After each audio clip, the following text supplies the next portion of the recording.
Alguns se acham polêmico, né? Eu nem coloquei que era polêmico aqui, estou falando aqui, mas na realidade tem que ir falando, né, o que está acontecendo para ir despertando algumas pessoas para que possam realmente, quem sabe, a gente encontrar um caminho melhor para soluções de determinadas situações, né? Exatamente. O jornalista Fernando Brito, que foi assessor de comunicação de Leonel Brizola nos 2 governos de Leonel Brizola no estado do Rio de Janeiro, ele tem um blog que se chama Tijolaço. E ele é muito visceral também, contundente. E a frase que tem, o subtítulo do blog dele, tem muito a ver com a minha polêmica, que diz: a política sem polêmica é a arma das elites. Porque tudo que as elites dominantes, aquelas que oprimem o povo sofrido, aquele povo que depende do SUS, que depende do SUAS, que depende da Secretaria Municipal de Educação, e que passa ano, entra governo, sai governo, o povo sempre sofrido. Esse povo não tem voz, então alguém tem que polemizar o sofrimento desse povo para incomodar os governantes, a elite governante. Porque a pessoa se sente constrangido, né, de buscar, não, está fazendo um favor, não existe favor nisso, né? Exatamente, eles são gestores públicos, eles têm a obrigação de oferecer o melhor. Eles estão ali para isso, é a função A Constituição, deles, né? ela delimita tudo que tem que ser feito.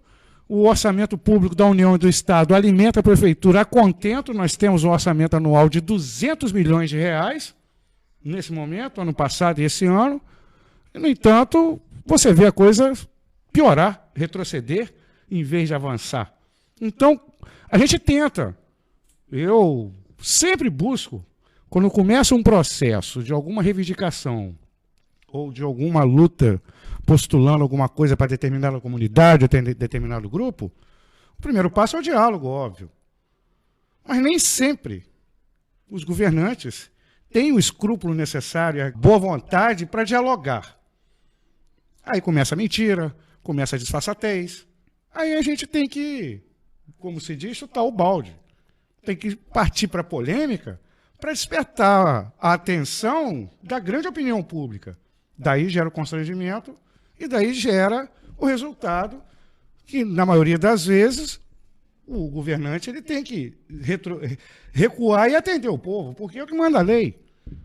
Então nós vamos começar falando sobre um assunto que você, um dos assuntos também que você gosta de falar, e você é um militante da área, né, que é o meio ambiente.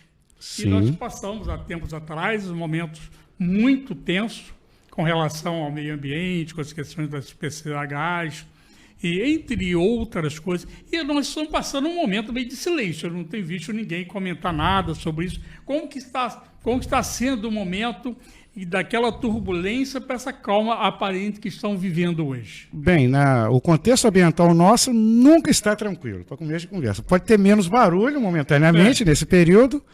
Sobre a questão das PCHs Saltinho e Bom Jesus, é um processo que já está assim, na fase final para a gente sacramentar o arquivamento depois que obtivemos um relatório da Procuradoria Federal do IBAMA, que é o Ministério Público Federal especializado em direito ambiental, dando um parecer para eliminar esses 2 processos. Eles ainda não foram arquivados, mas nós estamos com um instrumento definitivo para arquivar. Em breve, o Legislativo vai se mobilizar, tá, para usar esse instrumento, esse parecer do Ministério Público Federal de Brasília, que é especializado em direito ambiental, tá, para pôr fim nisso. No entanto, nós já temos uma outra ameaça ambiental de uma outra PCH. No caso, é uma usina que já existe em Bom Jesus, que é a usina Franca Amaral, que fica na Barra do Pirapitinga, é a nossa usina mais antiga. Foi inaugurada por Roberto Silveira em 1960, e ela produz 5 megawatts de energia. E agora eles querem aumentar a produção para 25 ou 30 megawatts, e estão pretendendo ainda, está na fase de estudos, eles não têm licença de instalação para fazer obra alguma, eles só têm a licença para fazer análises, estudos e análises. O processo está em aberto. E que consistiria em construir uma barragem, imagino que seja de uns 10 metros de altura, acima de onde está a atual barraginha da Franca Amaral, e isso acarretaria no fim da prainha de Calheiros, a Cachoeira da Perpétua, que é um dos principais paraísos naturais do Rio Itabapuana hoje, a famosa Piuminha, além das corredeiras da Ponte do Vieira.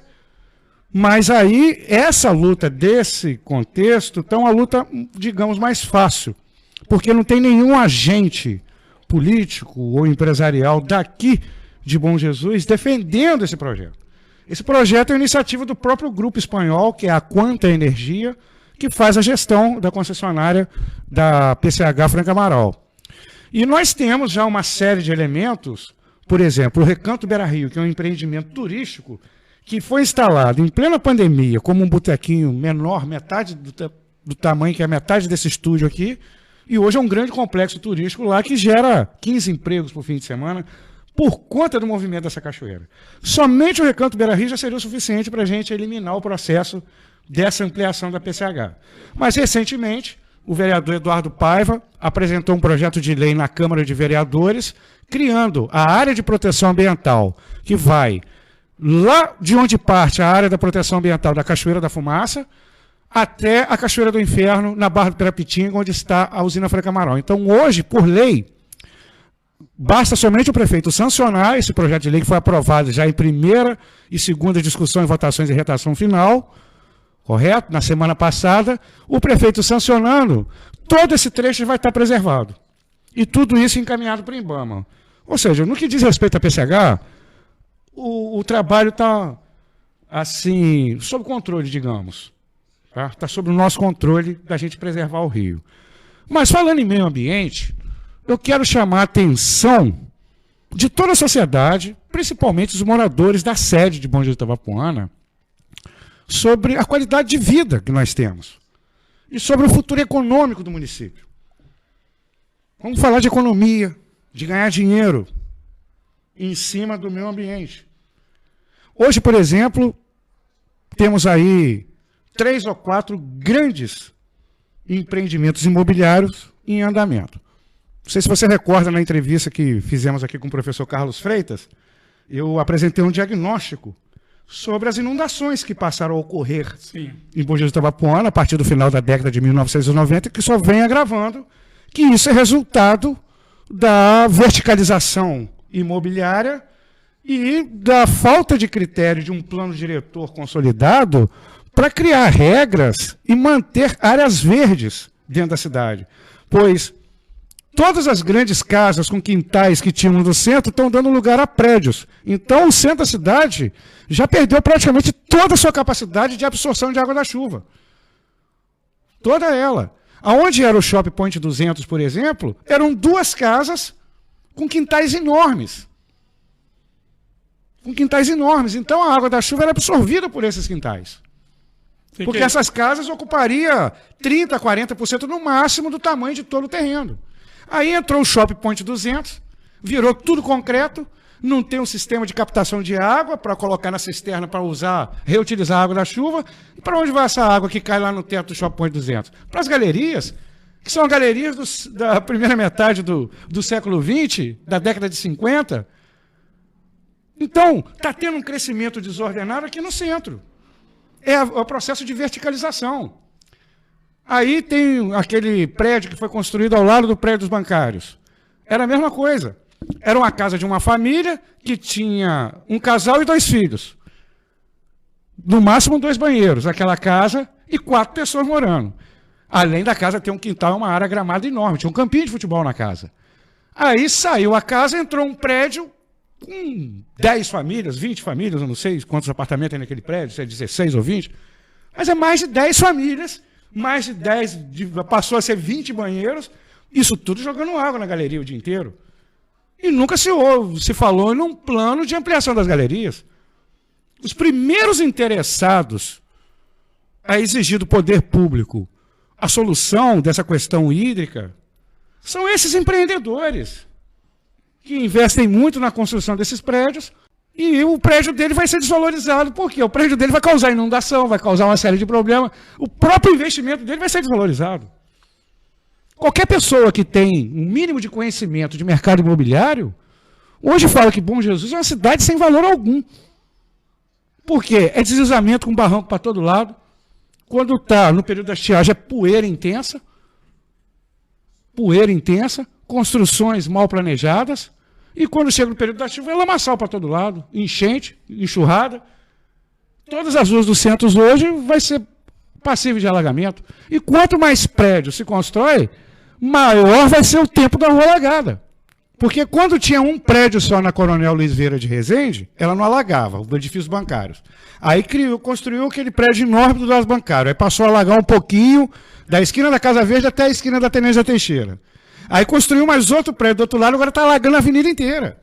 E como aumenta o volume de água nas galerias, vai aumentando o tempo dessa água baixar. Cada vez mais os moradores do centro estão sujeitos ao isolamento nesse período de chuva. E as galerias também vão sendo entupidas com os lixos. Exatamente, porque não adianta também cobrar o governo para ampliar a galeria, porque a quantidade de prédios que construíram, as ruas, Bom Jesus, não tem largura para fazer galeria o suficiente para escoar tudo naturalmente. Esses prédios têm que ser reavaliados, a condição estrutural de engenharia deles, tem que fazer sistema de captação de água da chuva para diminuir a água que cai no teto e que vai para a galeria. Economiza dinheiro. A água que ele pode usar para lavar o piso, para usar para descarga, olha quanto ele vai economizar com água. A água que capta da chuva fica reservada no teto e usa para... Quem tem jardim, para usar para o jardim, né? Exatamente. Então você vai usar essa água da chuva gradativamente, não vai causar inundação. O município está crescendo desordenadamente e está ficando cada vez mais inviável, não só para morar, mas como se prender. Os comerciantes hoje da rua Doutor Abreu Lima já vivem naquela expectativa que daqui a uns dias o volume de água de inundações que ocorre ali vai aumentar tanto que vai entrar nas lojas. Tem lojas lá na Avenida Governador Roberto Silveira, perto ali da entrada do Parque das Águas, que já é rotina todo verão entrar lama dentro da loja.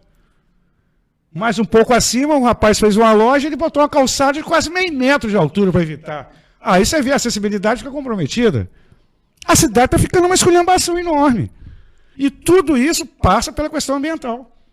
E qual a solução que o gestor hoje precisa e qual a atitude dele? Olha, hoje, para você organizar uma cidade, o primeiro passo é você olhar para o entorno dela e ver que precisa de ter uma contenção natural para todo esse lamaçal que desce.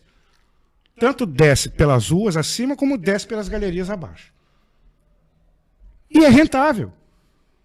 É rentável você reflorestar hoje. Eu falei com um desses construtores de prédios aí, que está enchendo o centro de Bom Jesus de caixote. Se deixar, eles constroem dentro da rua, né? Porque aquelas partes de sacada, eles constroem em cima dos postes. O nosso plano diretor venceu em 2016, até hoje não foi revisto. E na versão original do plano diretor, que foi feita em 2006, não prevê a normatização do gabarito de edificações da construção civil. Que é um dos principais motivos. Exatamente, você não tem como regularizar a situação fundiária de várias comunidades de Bom Jesus, porque nós não temos um plano diretor regulamentado. E no caso do Bom Jesus vem crescendo com intensidade, no meu entendimento. Tá, o Bom Jesus está crescendo, e a tendência é crescer mais, que agora estamos aí com a FAMESC, com a Faculdade de Medicina, que já é uma realidade, já formou a primeira turma e cada vez está ampliando. Eles já compraram o prédio da Caixa de Saúde e vai colocar aquilo ali como parte da faculdade. Cada vez mais pessoas de fora estão vindo para estudar e automaticamente morar aqui em Bom Jesus. A gente tem que pensar na organização dessa cidade. Que ela vai parar uma hora. A gente tem problema o ano inteiro. Porque construtor, rapaz, a sensação que eu tenho, que ele não pode ver um pedaço de terra que ele quer colocar. Não pode ver um casarão antigo que ele quer derrubar e fazer um prédio de 20 andares. E só pensa nisso, e isso não desenvolve o município, por quê? É especulação imobiliária. Isso só vai gerar o rentismo. O cara constrói 10 apartamentos, ou ele vai vender os 10 ou vai vender de aluguel. Um prédio de 10 andares gera quantos empregos? 4, 5 empregos entre porteiro, faxineiro. E sem contar que ainda leva divisa, dinheiro de Bom Jesus para fora, que um prédio que precisa de elevador, ele tem que ter manutenção no elevador. Em Bom Jesus, que eu saiba, não tem nenhuma empresa que faça manutenção de elevador. Ou seja, tem que contratar uma empresa de fora para fazer a manutenção do elevador. Outro dia teve um problema no elevador aqui, o cara tem que vir de campo, o cara ficou preso no elevador mais de 3 horas. Exatamente. Então, tem uma série de fatores que está tornando o Bom Jesus extremamente inviável. Nós precisamos urgentemente criar parques públicos, áreas verdes urbanas, para melhorar a qualidade do ar, para aumentar a quantidade de pássaro para se alimentar dos insetos que incomodam a gente e para aumentar a capacidade de absorção da água da chuva. E todo, por exemplo, a prefeitura criou um parque urbano, ela passa a arrecadar ICMS ecológico em cima disso. Então não é jogar dinheiro fora você investir no meio ambiente. O Parque Natural Municipal Sabiá Laranjeira de Rosal é uma unidade de conservação de aproximadamente 20 alqueires. São 100 hectares. Ele rende para o município entre 15 e 17 mil reais todos os meses de ICMS ecológico. E ninguém sabe para onde vai esse dinheiro. Então você tem ainda diversas áreas urbanas que podem ser convertidas em unidades de conservação e parques urbanos, que hoje, clandestinamente, está cheio de boi. Que é proibido pastagem dentro de perímetro urbano, dentro da cidade. E os novos loteamentos também, acho que dentro dessa sua ideia, da proposta, também teria que ter um espaço maior das calçadas para fazer também a arborização. Não, inclusive, todo loteamento, todo empreendimento imobiliário, ele tem que reservar 2 áreas para o uso coletivo. Uma é para fazer uma pracinha e a outra é para fazer uma reserva ecológica. Além da reserva, mas também as árvores que se plantam na calçada. Sim, você tem que tornar a lei que as calçadas têm que ser arborizadas. Mas tem que ter um espaço, mas não, os caras fazem desse tamanhozinho, coloca a casa exatamente dentro da calçada. Não tem padrão. A iniciativa privada, por exemplo, pode ganhar muito dinheiro com reflorestamento. Como eu estava dizendo, eu conversando com um desses construtores de prédios aqui de Bom Jesus, notório, eu falei, meu camarada, olha esses morros pelados aqui, ó. Eles não têm valor imobiliário nenhum. É tudo terra barata. Por quê? O novo Código Ambiental não permite que você construa edificações nem faça loteamento na inclinação acima, se não me engano, de 45 graus. E todos esses morros têm 60 graus. Não dá. Pastagem em centro urbano é proibido. Então está aquela terra parada. Investe no reflorestamento e faz captação de recursos através do crédito de carbono. Já está, o mercado de carbono já é uma realidade no Brasil. E você pega uma área degradada dentro do perímetro urbano de tamanho considerável, você capta mais recursos do crédito de carbono ainda que você está fazendo um reflorestamento que vai impactar diretamente numa população ali do lado.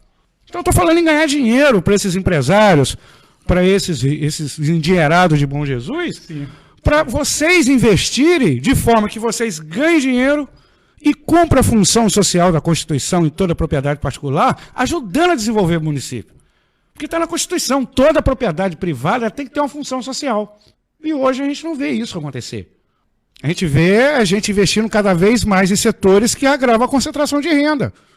E isso aí é péssimo para o desenvolvimento de qualquer município. Quanto mais um município pequeno, igual Bom Jesus de Itabapuana.